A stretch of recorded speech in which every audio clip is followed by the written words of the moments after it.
77페이지죠. 77페이지 끝에서 셋째 줄. 그런 식으로 공부한다. 물에 물 탄 듯, 술에 술 탄 듯 한 그런 방법 가지고는 네가 아무리 좌선한다고 자보구에 앉아서 화두한다 이먹고 하고 앉았더라도 미륵하생까지 그런 행동 해봐야 무슨 뾰족한 수가 있겠느냐. 무슨 교섭이 있으리요. 거기까지 오전 시간에 했습니다. 만약 이 진정한 본색 행각고사, 만약 참으로 진정한 본분 납자라고 하면은, 그렇죠. 본색 행각고사, 진정한 본분 납자라고 할진된 즐거이 호란치 말라, 어지럽지 말라, 흔들리지 말라, 어지럽지 말고 다도 처음부터 문득 기묘히 이낙 작가를 찾아서 처음 출발부터 진정한 지식을 찾아야 한다 이 말이겠죠. 예.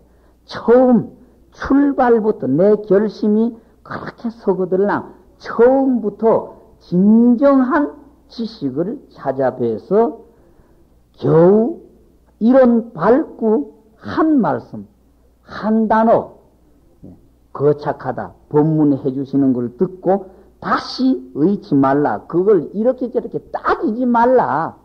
이렇건 저렇건 분별하지 말고 따지지 말고 바로 문득 이러이 믿어든지 이렇게 바로 믿어 가버리며 지어서 주제를 얻고 지어 얻어 주제하고 기둥 딱 세워가지고 흔들지 말고 잡아 얻어 정해서 외롭고 멀게 딴 잡상 안 붙인다 이겁니다. 이런저런 자꾸 이렇게 저렇게 사량 분별을 하면은 외롭지는 않지요.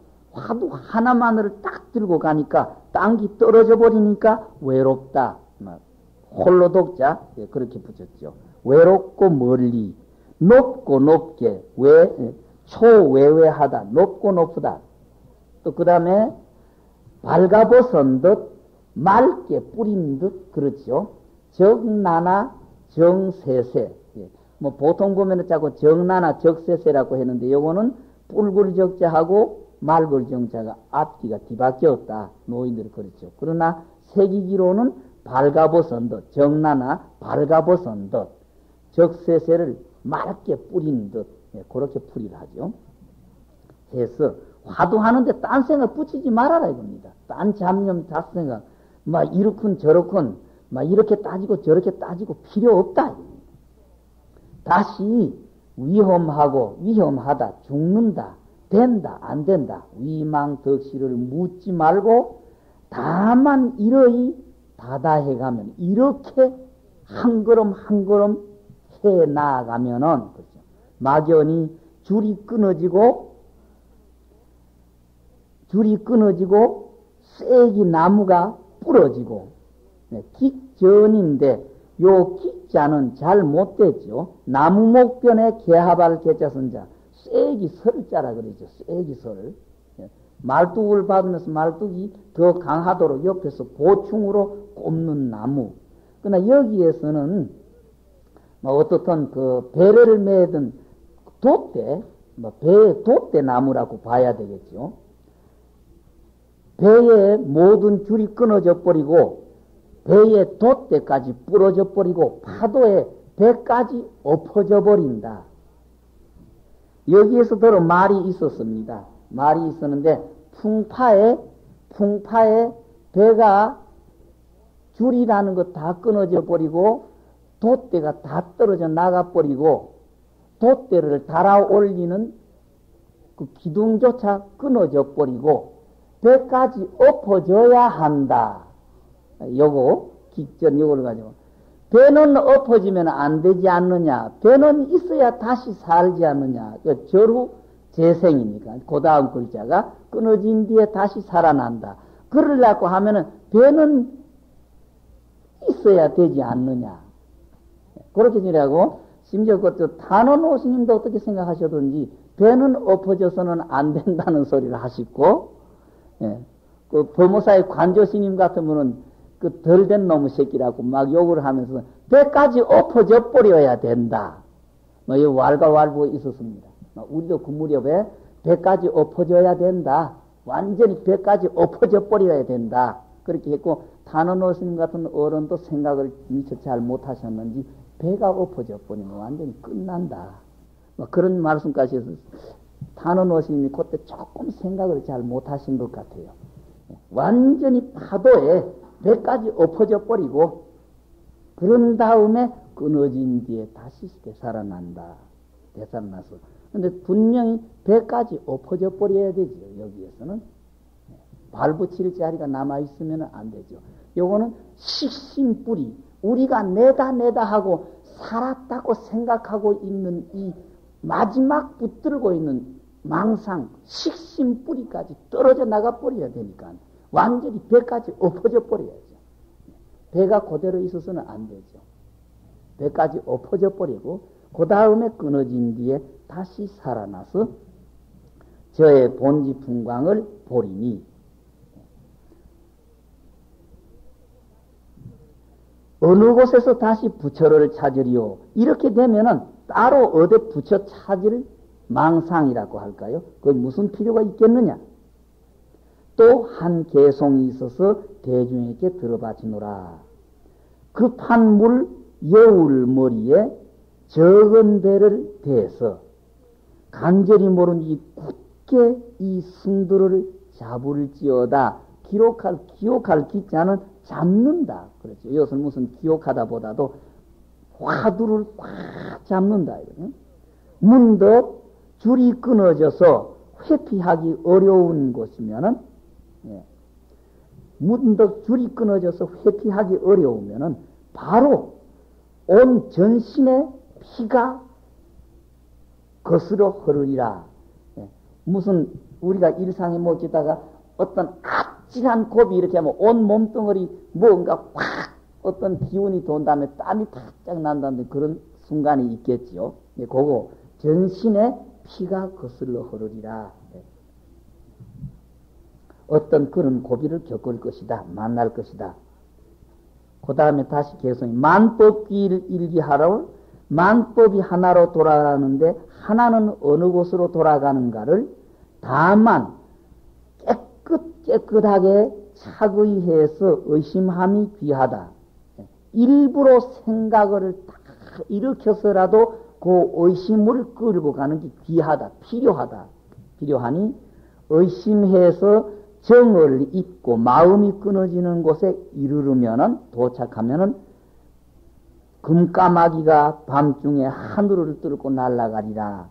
금까마귀 여기서는 뭐 지혜 비유했고, 밤중 무명의 밤, 지혜가 무명의 밤을 뚫고 비춘다.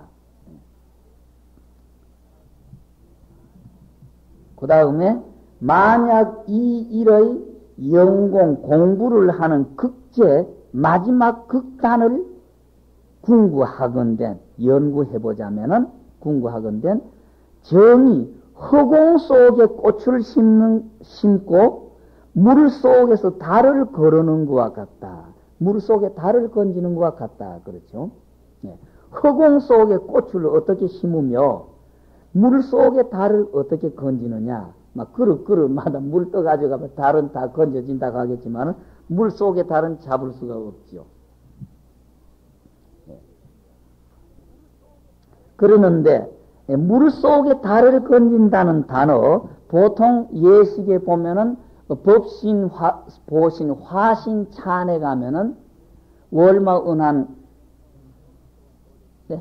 정성원, 서명서원, 조대천, 연비산상, 공차견, 고륜본불락, 전천 그렇게 하죠.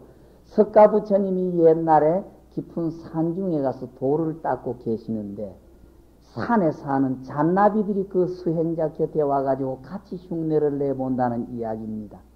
같이 흉내를 내보는데 그 잔나비들이 그 수행자의 모습이 좋았던지 어땠던지 산에 가서 지 먹는 과일들을 갖다 갖고 수행자 앞에 갖다 놓고 산에 가서 또 지 눈에로 비치는 꽃이 있으면 갖다 갖고 수행자 앞에 갖다 놓고 요래 하는데 하룻밤에는 잔나비 한 마리가 쳐다보니까 물 속에 비치는 달이 너무 좋더라 이겁니다. 그러니까 이걸 그 수행자 앞에 갖다 주면 수행자가 좋아하겠거니. 그러니까 평소에 그 과일을 갖다 줘도 웃지도 안 하고 고추를 갖다 줘도 웃지도 안 하고 우두커니 앉아 있으니까 그 수행자를 어떻게 하면 기쁘게 해서 그 수행자 얼굴에 웃음이 뜨게 할까 하는 이게 잔나비인데, 물 속에 잠긴 비친 달이 얼마나 아름다웠던지 이걸 저 수행자 앞에 건지다 주면 수행자가 좋아하고 웃겠지. 그래가지고 잔나비인데 그 절벽에 깊은 그 쏘라고 그럽니까? 거기에 비친 달을 건질 수 없으니까 잔나비가 전부 손에 손을 잡고 제일 뒤에 한 마리가 나무 잡고 앞에 놈 손을 연결해서 물 속에 달을 건지려고 이 건져집니까? 수백 마리가 막 500나한의 전승이다 그런 소리도 합니다만은 이 수십 마리 근데 제일 뒤에 이 나무 붙들고 있는 놈이 죽을 지경이지요. 빨리 건져야 지가 사는데 이게 안 되고 앞에 놈은 안타깝게는 건져봐야 이 달이 건져집니까 이게. 그러다가 결국 제일 뒤에 놈이 기운이 다 해가지고 손을 놓치는 바람에 그 잔나비들이 모두 그 우물에 떨어져서 죽었다 이겁니다. 수행자가 그 다음 날 와보고 그 잔나비들의 모습을 생각하고 저것들이 나를 기쁘게 하고 나를 좋아한다고 달 건지다가 전부 다 죽어버렸다 이거예요. 수행자가 그것을 울면서 축원을 해줬다. 막 그러면서 이게 막 500나한님네하고 석가님의 전생 이야기다. 막 그렇게 갖다 붙이기도 하지만은 연비산상 공초경 고륜본불 낙천천 하는 소리가 그 소리라고 그럽니다. 달은 본래 하늘에서 안 떨어졌다 이겁니다. 팔 연결시켜서 건지려고 하는 놈이 바보지. 달은 본래 하늘에서 안 떨어졌다. 예. 여기 달 건진다고 하니까 엉뚱한 생각이 났습니다. 예. 공부하려고 하면은 허공에 꽃을 심는 것 같고 물 속에 달을 건지는 것과 같다. 바로 이 손 내릴 수 없는 것, 손 쓸 수 없는 곳이다. 손을 써볼 수 없는 곳. 네가 손을 쓸 수 없는 곳, 하수, 손을 쓸 수 없는 곳. 손을 써볼 수, 어떻게 해볼 수 없는 곳이다. 손 쓸 수 없는 곳이며, 마음을 쓸 수 없는, 요렇게도 저렇게도 해볼 수 없는 곳이다. 공부라는 그런 거다. 공부의 극단 마지막이 그렇다. 손 쓸 수가 없고, 마음을 어떻게 써볼 수, 흔들어 볼 수 없는 곳이니라. 이따금, 왕왕 소리, 마지 못해서 했지만은, 열이면 열, 백이면 백 다 그렇겠죠. 겨우 이 경계가 현전함을 만나서는 10개면은 10개가 다, 10사람이면 10사람 다, 5쌍이나 10개나 10사람이면 10사람 다 퇴고를 친다. 후퇴해버린다. 막바지 고비 가가지고 그까지는 노력을 해서 밀어붙여 놓고 막바지 고비 가면은 10사람이면 10사람 다. 거기에서 후퇴해버린다. 거기에서 겁을 낸다. 그러니까 서장에 여고인이나 그 사람들이 공에 떨어질까 겁을 내서 막바지 고비를 못한다 그러죠. 그러니까 그 대혜스님이 공에 떨어질 줄을 아는, 공이 무서운 줄을 아는 그놈이 뭐냐고 막 호되게 했습니다만, 공부인들이 이렇게 해 나가다가 막바지 고비에서 전부 다 그만 앞으로 더 나아가지 못하고 거기에서 후퇴해버린다. 퇴고를 친다. 후퇴하는 북을 친다. 퇴고를 치나니 잘못 어떻게 해볼 수 없는 곳, 손 쓸 수 없는 곳, 마음 쓸 수 없는 곳이 잘못 정이 이 집에 이르르는 소식인 줄 알지 못한다. 그 고비가 바로 대문을 여는 고비라는 걸 알지 못한다. 만약 이 맹시 집안의 8째 아들과 같은 놈일진된, 이 여러 가지 기록이 나오지요. 그 여산의 귀종선사, 마주스님의 제자 여산의 귀종선사가 아주 용맹하고 날카롭고 그 근기가 뛰어났었다.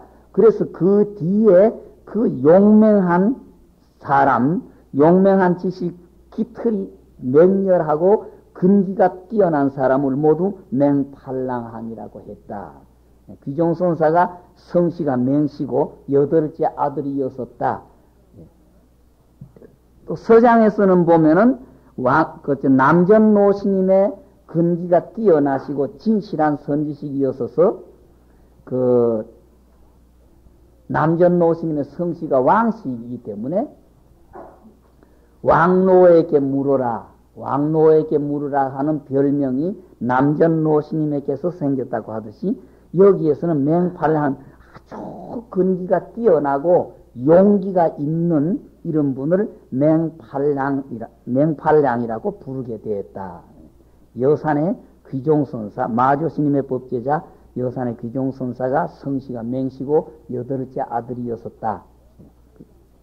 만약 이 맹팔랑과 같은 놈일지는 그렇게 기백이 있고 용기가 있고 실천력이 있는 사람일진데 문득 손 쓸 수 없고 손을 내릴 손 쓸 수 없는 곳과 마음을 써서 미치지 못할 때에 나아가서 고거비에서 비유하자면은 관우가 100만 군 중에 덕상을 돌아보지 아니하고 바로 알량을 취한 것과 같을지니라.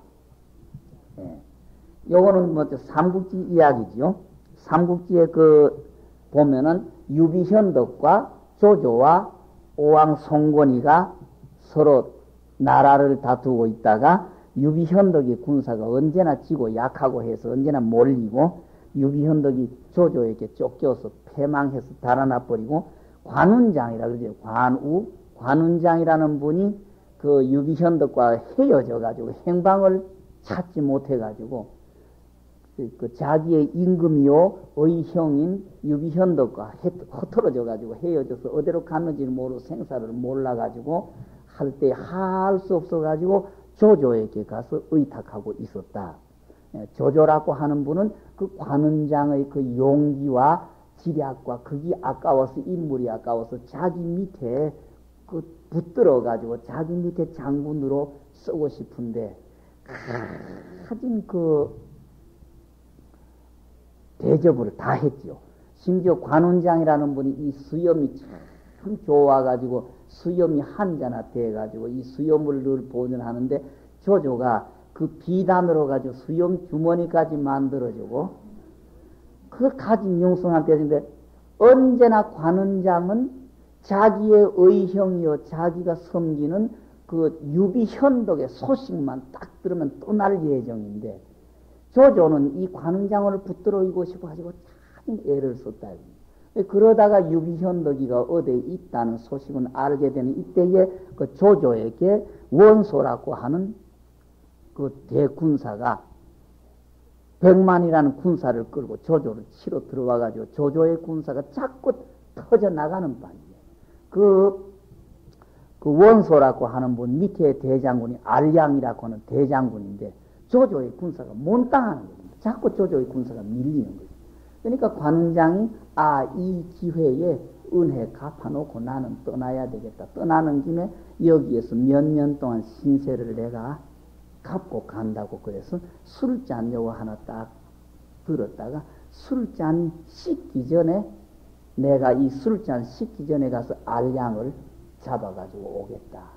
그래서 그 술잔을 열어 딱 받아놓고 말을 타고 가가지고 그 원소의 100만 대궁의 총대장 알량이라는 사람 목을 베어가지고 왔는데 술잔이 미처 씻지 않았었다.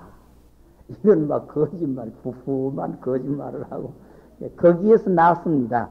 100만 군사 속에 그 죽는다 산다를 돌아보지 아니하고 가서 바로 즉 100만 군사의 총대장 알량이라고 하는 군사 목을 쳐서 온구와 같을지니라.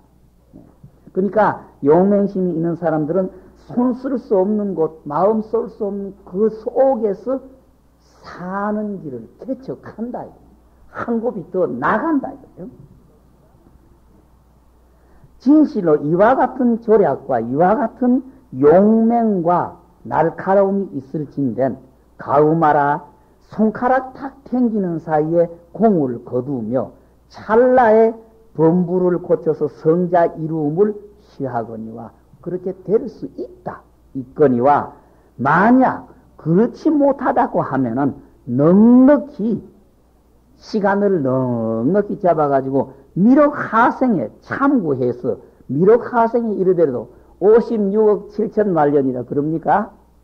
56억 7천만 년 앉아 있는다고 생각하면 아득하지요. 그때까지 참선한다고 앉아 있어도 또한 다만이나 장사한 자리라.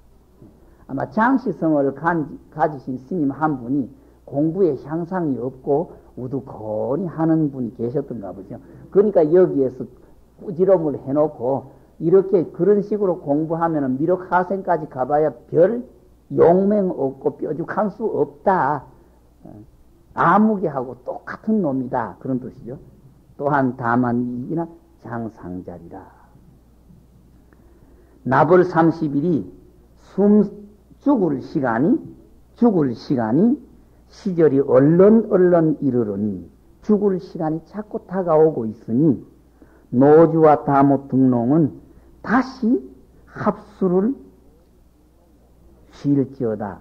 노주 등롱이라고 하면은 좀 용맹심이 있는 사람이고 노력을 하는 사람이거나 어름어름 하는 사람이거나 잠자지 말라, 어름하지 말라. 그렇죠?